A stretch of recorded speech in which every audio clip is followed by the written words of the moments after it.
semuanya, kembali lagi bersama saya Sylvester Subansina. Dalam video kali ini saya akan membahas mengenai isu membangun sistem kerjasama internasional yang lebih efektif. Nah teman-teman, pada tahun 2023, dunia mengalami banyak krisis global yang berdampak besar pada semua orang. Ketegangan antara negara-negara juga semakin meningkat, membuat organisasi internasional seperti PBB dan sistem multilateral lebih penting dari sebelumnya. Martin Kimani, perwakilan dari Kenya di PBB, bahkan mengatakan bahwa multilateralisme yaitu kerjasama antara negara-negara berada di ambang-ambang kematian.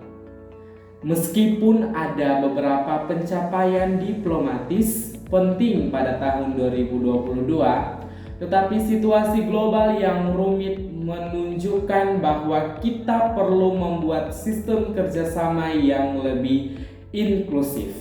Artinya, semua negara-negara harus terlibat dan merasa dihargai dalam proses kerja sama internasional.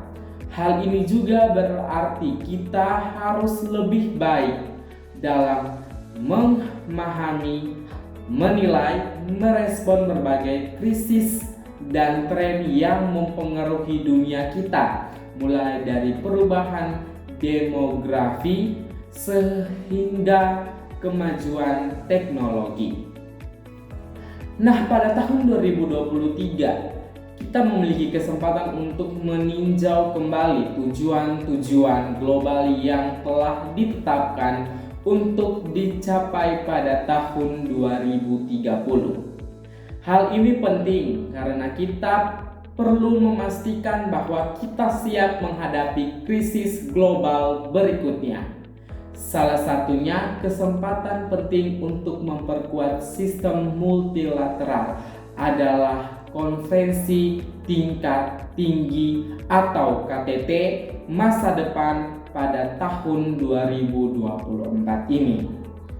Di sini negara-negara akan berunding tentang berbagai isu penting seperti perdamaian, teknologi digital, dan masa depan generasi mendatang.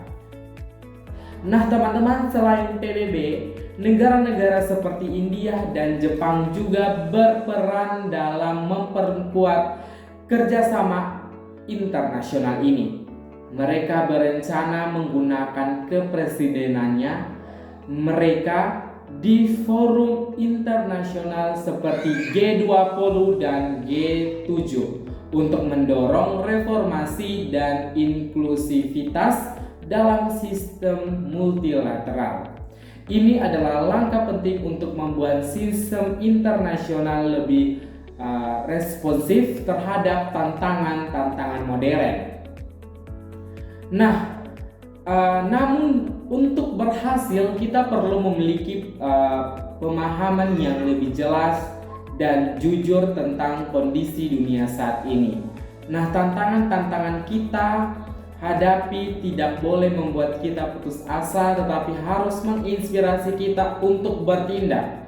Dengan krisis kemanusiaan, kesehatan, iklim yang harus terus berjalan, para pemimpin dunia memiliki tanggung jawab untuk bertindak secara solidaritas demi kesejahteraan masyarakat dan planet kita ini.